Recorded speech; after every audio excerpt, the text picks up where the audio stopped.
चलो देखिबा धातव ऑक्साइड रु धातु को पाइबा पई केउ केउ प्रक्रिया द्वारा तार विजारण करा जाए। ठीक अछि।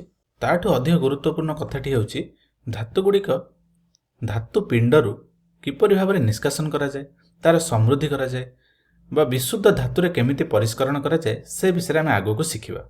आमे आगरु देखिथिले जे गोटे धातु पिंडरु धातु को पाइबा पई चारोटी पदक्रम अछि बा चारोटी पद्धति अछि। प्रथम पद्धति रे आमे धातु पिंडर समृद्धि करे थांती। एठारे आमे कोन करंती, आमे धातुर गोटे धातु पिंड को नै छोट छोट खंड रे परिणत करंती एवं ए धातव यौगिक को तार विभिन्न अशुद्ध पदार्थ रु पृथकीकरण करथांती। एवं जदि धातव यौगिकटी तार सल्फाइड किंबा तार कार्बोनेट फॉर्म रे थाए तेबे ताकू आमे धातव ऑक्साइड रूप रे परिणत करिया पई दुईटी उपाय द्वारा एहाको धातव ऑक्साइड रे परिणत करिथांती।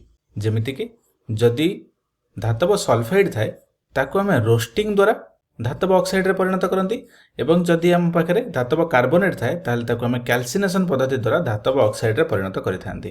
तेबे चलो एबे आमे परवर्ती पद्धति को जिबा, जहा हेउची धातु को विजारण करिबा। ठीक अछि। तेबे धातु को विजारण करिवार अर्थ कोन, हमकु जो धातव ऑक्साइड टी मिलिला धातव ऑक्साइड रो आमे ऑक्सीजन को रिमूव करिबा बा अपसारण करिबा। ताले देखिबा ए पद्धति रे कोन हेउची। आमे जानिचंती पर्याय सारणी बा जो प्रतिक्रियाशीलता क्रम रे एमती किसी धातु गुड़िक अच्छी। ठीक अच्छे। आमे ताकू अधिक प्रतिक्रियाशीलता रु कम प्रतिक्रियाशीलता दिगरे एमती सजाई रखिचंती। ठीक अच्छे। एठी में देखुचंती जे मर्क्यूरी आउ सिल्वर ए दुईटा होचंती कम प्रतिक्रियाशील विशिष्ट धातु, तेणु एमाने स्टेबल नहंती। तेबे एही परिका धातुर ऑक्साइड रु धातु को पाइया पई आमे कोन करिथांती ना एहाकू साधारणतः भाव रे ताप प्रयोग करिकि तार धातु पाइथांती। ठीक अच्छे। जहा द्वारा ये धातव ऑक्साइड थिबा ऑक्सीजन अपसारण हो जाय थाए। तेणु आमे जानिले जे अति कम प्रतिक्रियाशील विशिष्ट धातु को आमे सामान्य ताप देवा द्वारा से तार ऑक्सीजन को हराई धातु रे परिणत हो जाए। तेबे चलो आमे मध्यम धरणर प्रतिक्रियाशील विशिष्ट धातु मानक विषय आलोचना करिबा। जेमिति कि उदाहरण स्वरूप जिंक, मैंगानीज एवं आयरन। एही समस्त धातु प्रतिक्रियाशीलता क्रमर मध्य भाग रे अछंती, जहा आमे टिके पूर्वरु आलोचना कले। एवं एही धातु गुडी को आमे साधारणतः भाव रे ताप प्रयोग करी विजारण करि परिबा नाही। ताहले आमे एहाको किपरि भाव रे विजारण करिबा, एहाको आमे विस्थापन प्रतिक्रिया द्वारा विजारण करैथांती। ठीक अछि। तेणु आमे कोन करिबा ना आमे एही धातु गुडी को ताठु अधिक प्रतिक्रियाशील धातु विशिष्ट धातु सहित प्रतिक्रिया कराइबा एवं जे अधिक प्रतिक्रियाशील विशिष्ट धातु से एही कम प्रतिक्रियाशील विशिष्ट धातु को विस्थापित करिबो। एटी धातु कहवा संपूर्ण रूपे ठीक नुहे, कारण या धातु किबा अधातु किछि भी हेपारे। आमे कहवा अधिक प्रतिक्रियाशील विशिष्ट मौलिक तार यौगिक रे थिबा कम प्रतिक्रियाशील विशिष्ट मौलिक को विस्थापन करिबो। ठीक अछि। एही तो विस्थापन प्रतिक्रिया, राइट। तेणु सेति पई आमे कोन करथांती, प्रथमे जिंक ऑक्साइड को कार्बन सहित प्रतिक्रिया करैथांती एवं कार्बन गोटे विजारक एवं यह कोन करे, ए कार्बन जिंक ऑक्साइड रु ऑक्सीजन को रिमूव करिबा अपसारण करी कार्बन मोनोऑक्साइड सृष्टि करे। एही बळी भाबरे ए प्रथम प्रतिक्रियाटी घटे। आमे जानती जे कार्बन एक अत्यंत भल विजारक अटे एवं ए कार्बन जिंक ऑक्साइड भली यौगिक रु ऑक्सीजन को बाहर करिया पई उत्तम विजारक रूपे व्यवहार करा जाय एवं परिशेष रे आमे जिंक रो धातु पाइथांती। एवं तापर जदि मैंगानीज ऑक्साइड को देखिबा, एहा को एल्युमिनियम सहित प्रतिक्रिया करा जाय। एल्युमिनियम मैंगानीज ठारू अधिक प्रतिक्रियाशील, तेणु यह कौन करे ना मैंगानीज ऑक्साइड रु मैंगानीज को बाहर कर दिए एवं ऑक्सीजन सहित प्रतिक्रिया करी एल्युमिनियम ऑक्साइड तैयारी करे एवं मैंगानीज रो धातु हमें पाई गले। एवं वास्तव में यही प्रतिक्रिया अत्यंत ताप निर्गत हुए एवं मैंगानीज जो बाहर ये तरल अवस्था रे थाए। ठीक अछि। तबे सेही परि आयरन ऑक्साइड को जदि हमें देखिबा, आयरन ऑक्साइड को मध्य हमें एल्युमिनियम सहित प्रतिक्रिया करैथांती। एहा मध्य आयरन ऑक्साइड को विजारण कराए एवं आयरन ऑक्साइड रु ऑक्सीजन को बाहर करी आयरन रो धातु हमें पाइथांती। एल्युमिनियम ऑक्साइड तैयारी हुए एवं किछि ताप निर्गत होइथाय एवं एथरे जो ताप निर्गत हुए यह से आयरन को तरळाई देथाय एवं साधारणतः भाव रे एही प्रतिक्रिया को आमे लुहा जंत्रपाती रो वेल्डिंग रे एवं रेल लाइन रो वेल्डिंग रे व्यवहार करा जाय। जेहेतु एही प्रक्रिया को अति साधारण भाव रे व्यवहार करा जाय, ताले एहाको आमे एक नामकरण करिसंती, जाहाको आमे थर्माइट प्रतिक्रिया बोली कहिथांती। ठीक अछि। तेबे एपर्यंत आमे कम एवं मध्यम प्रतिक्रियाशील विशिष्ट धातु मानक किपरि विजारण करा जाय से विषय आलोचना कले। तेबे चलो देखिबा अधिक प्रतिक्रियाशील विशिष्ट धातु मानक किपरि विजारण करा जाय। उदाहरण स्वरूप सोडियम, कैल्शियम, मैग्नेशियम एवं एल्युमिनियम एमाने होउछन्ति अधिक प्रतिक्रियाशील विशिष्ट धातु।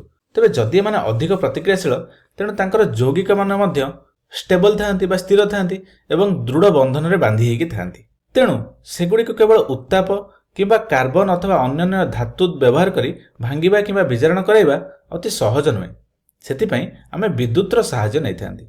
उदाहरण स्वरूप जदि मु एक एल्युमिनियम रो यौगिक नेछि, मानकर मु एठी एल्युमिनियम रो ऑक्साइड नेछि, ठीक अछि। एबे मते याकू विजारण करिया को पड़िबो, अर्थात एथरो मु ऑक्सीजन को बाहर करिया पई चाहूछि। जदि मु एल्युमिनियम रो ऑक्सीजन को पृथक करिवि तेणु मु कोन करिवि ना प्रथमे एल्युमिनियम ऑक्साइड रो यौगिक को एठी नेबि तरल अवस्था रे एवं एहा मध्य रे विद्युत स्रोत प्रवाहित कराइबि। विद्युत शक्ति जोगैली जहा द्वारा एमाने पृथक हे जिवे। ताले एको उदाहरण सहित देखिबा। ए पात्र रे कोन कली मु तरल एल्युमिनियम ऑक्साइड नेली, तापरे मु याकू विद्युत प्रवाहित करेली एवं जेतेबे मु विद्युत देबी ए तरल एल्युमिनियम ऑक्साइड तार आयन रे भांगी जिवो एवं आयन गुड़िक तरल अवस्था रे सहज रे गति करि परिबे, ठीक कथा। एबे विद्युत प्रवाह पई मु किछि इलेक्ट्रोड लगैछि। एटा देखो, एटा गोटे इलेक्ट्रोड, एटा गोटे इलेक्ट्रोड, एटा पॉजिटिव इलेक्ट्रोड, एटा नेगेटिव इलेक्ट्रोड, ठीक अछि। एबे जेतेबेले मु विद्युत प्रवाहित करूछि एल्युमिनियम ऑक्साइड रो यौगिक भांगी जिवो, ठीक अछि। आमे कोन पाइबा एल्युमिनियम 3+ एवं ऑक्सीजन 2- ए दुईटी आयन आमे पाइबा। आमे जानचंती एल्युमिनियम होउछि एक जुक्तात्मक आयन एवं ऑक्सीजन होउछि गोटे विजुक्तात्मक आयन। तबे ए आयन गुड़िक केउ दिगरे प्रवाहित हेबे एल्युमिनियम 3+ देखो जुक्त चार्ज जेहेतु अछि एहा विजुक्त इलेक्ट्रोड आड़ को जीवो, अर्थात एहा ए इलेक्ट्रोड आड़ को अट्रैक्ट हबो, ठीक अछि। एवं ऑक्सीजन 2- जेहेतु विजुक्तात्मक चार्ज एहा ए जुक्तात्मक इलेक्ट्रोड आड़ को प्रवाहित हेबो एवं आमे देखिबा जे एल्युमिनियम गुडा को आसीकी एई कैथोड ऊपर लागि जाउछन्ती बा विजुक्तात्मक इलेक्ट्रोड ऊपर लागि जाउछन्ती एवं ऑक्सीजन ए जुक्तात्मक इलेक्ट्रोड आड़ को आसी एठी गैस रूप रे निर्गत हेबो। ठीक सही परी जदि आमे सोडियम रो अधिक प्रतिक्रियाशील विशिष्ट धातु गुडी को क्लोरीन रु निष्कासन करिबा ताले केमति करिबा।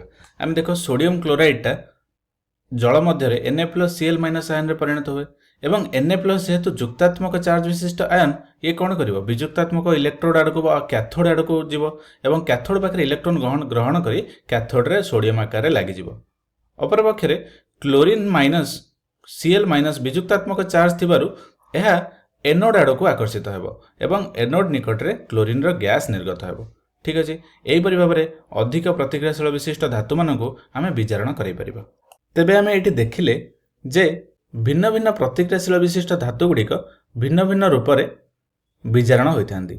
जदि आमे अति कम प्रतिक्रियाशील विशिष्ट धातु मानकु आलोचना करिबा ताहेले सेमाने ताप प्रयोग द्वारा विजारण होई जाइथांती एवं जदि मध्यम प्रतिक्रियाशील विशिष्ट धातु मानकु देखिबा ताहेले सेमाने विस्थापन प्रतिक्रिया द्वारा किंबा उत्तम विजारक द्वारा विजारित होइथांती एवं हमकु धातु देइथांती। एवं जदि आमे अधिक प्रतिक्रियाशील विशिष्ट धातु मानकु देखिबा एमानकु वैद्युतिक विजारण बा विद्युत सहायता रे मानकु विजारण करा जाय, ठीक अछि। तबे आमे कोन आलोचना करथिले प्रथमे धातु पिंडर समृद्धि देखिथिले जेउथिरे आमे धातव यौगिक को अशुद्ध पदार्थ रु पृथक करथिले। तापरे ए धातु गुडी को धातव ऑक्साइड रे परिणत करथिले केउथिरे रोस्टिंग एवं कैल्सिनेशन प्रोसेस रे। तापरे आमे देखिले जे धातु को आमे विजारण केमति कले धातव ऑक्साइड को विजारण करिया द्वारा हम जो धातु पाइले एहा 99.99% विशुद्ध नुहे। एथिरे एपर्यंत मध्य किछि भी अशुद्ध पदार्थ बा रासायनिक पदार्थ रहिछि जहा हमकु अपसारण करिया को पड़िबो एवं एहा पई आमे धातु को विशोधन करी शुद्ध धातु पाइया को पड़िबो। तेणु सेति पई हमकु विशुद्ध धातुर किपरि परिष्करण करा जाय से विषय आलोचना करिया को पड़िबो। तेणु एहा को आमे अन्य एक भिडियो रे आलोचना करिबा, ठीक अछि।